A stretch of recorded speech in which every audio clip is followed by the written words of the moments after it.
일주일 동안 잘 지내셨나요? 안녕하세요. 인문학 강사 문명훈입니다. 오늘은 사랑의 고장 남원에 나와 있습니다. 그 중에서도 춘향전의 배경이 된 광활루에 저는 앉아 있는데요. 오늘은 춘향전의 핵심 주제인 사랑과는 좀 다른 이야기를 해볼까 합니다.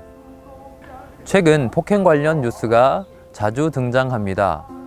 가벼운 다툼으로 시작한 문제가 불거져 큰 부상으로 이어집니다. 살인으로 끝나는 경우도 있는데요. 직접 누군가를 때리지 않더라도 종업원에게 물건을 던지고 욕을 하는 갑질 사례가 심심치 않게 기사화되고 있습니다. 다들 왜 이렇게 화가 많은지 모르겠습니다. 카카오톡 캐릭터 중에 밥상을 엎는 오리가 있는데 그 캐릭터는 현실을 잘 반영한 셈입니다. 캐릭터가 보여준 것처럼 우리는 분노가 일상화된 사회에 살고 있습니다. 왜 우리는 분노하게 되는 걸까요? 오늘 소개할 책에 이 상황을 이해할 실마리가 있습니다. 오늘 함께 볼 책은 정지우의 분노사회입니다. 우선 저자가 분노를 어떻게 설명하는지부터 살펴보도록 하죠. 분노는 신체적 생존의 차원이 아니라 의식의 진행이나 관념의 유지가 방해되었을 때 일어난다.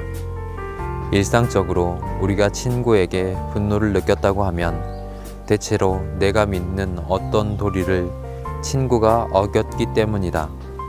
그가 친구로서 마땅히 해야 하는 것, 즉 윤리, 원칙, 준칙, 당위, 약속, 기대와 같은 관념을 어겼을 때 우리는 분노한다. 사랑하는 연인에게 분노를 느낄 때 우리는 눈앞에 있는 사람을 보기보다는 자신의 관념에 사로잡힌다. 그녀가 부정을 저질렀다거나 연인 간의 신뢰를 깨트렸다거나 내가 믿는 상식을 넘어섰다고 믿을 때, 그렇게 관념에 강하게 사로잡힐 때만 우리는 분노를 느낀다. 변화한 문화와 변화하지 못한 관념은 서로 어긋나며 분노의 근원이 된다.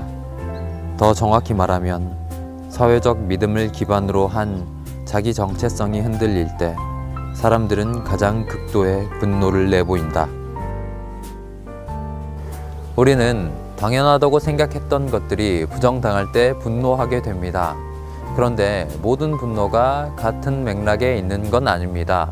이 책의 저자는 개인적 차원의 분노와 사회적 차원의 분노를 구분해야 한다고 주장합니다. 개인적 차원의 분노는 자신에 대한 부적절감에서 출발합니다. 자신이 완전하지 않다는 느낌, 의미 있고 가치 있는 존재가 아니라는 느낌, 사회적으로 소외된다는 느낌은 두려움의 원인이기도 하지만 분노의 근원이 됩니다. 이 상황을 저자는 내면의 어긋남이라고 부르는데, 어긋남이 잦아질수록 분노는 만성화됩니다. 그런데 우리는 무엇을 기준으로 당연한 것과 그렇지 않은 것을 구분하는 걸까요?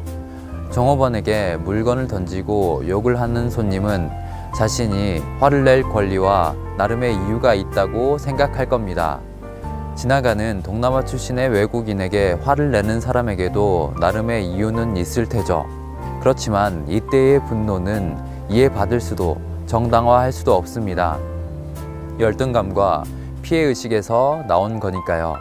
자신 안에 갇혀있는 사람의 분노는 결코 보편성을 가질 수 없습니다. 우리의 분노가 대체로 타인과의 비교, 그로 인한 열등의식이나 피해의식, 나아가 자기 이익에 대한 집착에서 근원한다면 그 분노가 귀결되는 지점 또한 같다. 이기심으로 생겨난 분노는 사회적 저항이라는 정당한 분노로 이어지지 않는다. 그 동일해 보이는 감정 사이에는 건널 수 없는 간극이 있다. 사회에 대한 정당한 관념을 요구하는 분노가 합리적인 저항으로 이어지는 반면, 삶의 실패나 열등감에서 생겨난 분노는 무차별적 대상을 향한 증오로 이어진다. 분노가 항상 나쁜 것은 아닙니다. 분노는 잘못된 상황을 인지하고 바꾸는 원동력이 됩니다. 사회의 부정부패, 갑질 문화, 권위주의를 없애려면 부당한 사태에 분노해야 합니다. 사회에 정당한 관념을 요구하는 합리적인 저항이죠. 분노가 무차별적인 증오로 변질되지 않으려면 무엇이 당연한 것인지, 정당한 것인지에 대한 고민이 필요합니다. 저자는 무차별적 증오가 등장하는 원인을 진짜 개인이 되지 못한 데서 찾습니다. 현대인은 개인을 부르짖지만 이때의 개인은 집단주의에서 벗어나지 못한 가짜 개인입니다. 획일적인 집단의 기준에 따라 사는 개인이죠. 갑질하는 손님은 과거의 계급 구분에 매몰되어 있고, 까무잡잡한 피부의 외국인에게 화를 내는 사람은 인종주의적 편견에 갇혀 한 걸음도 더 나아가지 못합니다. 여성 혐오는 전통적 남성 중심 사고가 옳다는 생각에서 출발하죠. 모두 자신을 우월하다고 생각하는 집단에 동일시합니다. 집단은 내부자와 외부자를 구분하고 상대적 우월감을 조장하는 경향이 있습니다. 그럴 때 증오와 배제는 정당화되죠. 저자는 집단성과 보편성이 결코 같은 것이 아니라고 주장합니다. 개인이 반성적 사고를 바탕으로 타인과 소통할 때라야 보편성을 얻을 수 있습니다. 우리가 소통을 통해 보편성을 얻을 때라야 우리는 정당하게 분노할 수 있을 겁니다. 사회를 지배하는 분노의 문제를 다룬 오늘의 책, 분노사회였습니다.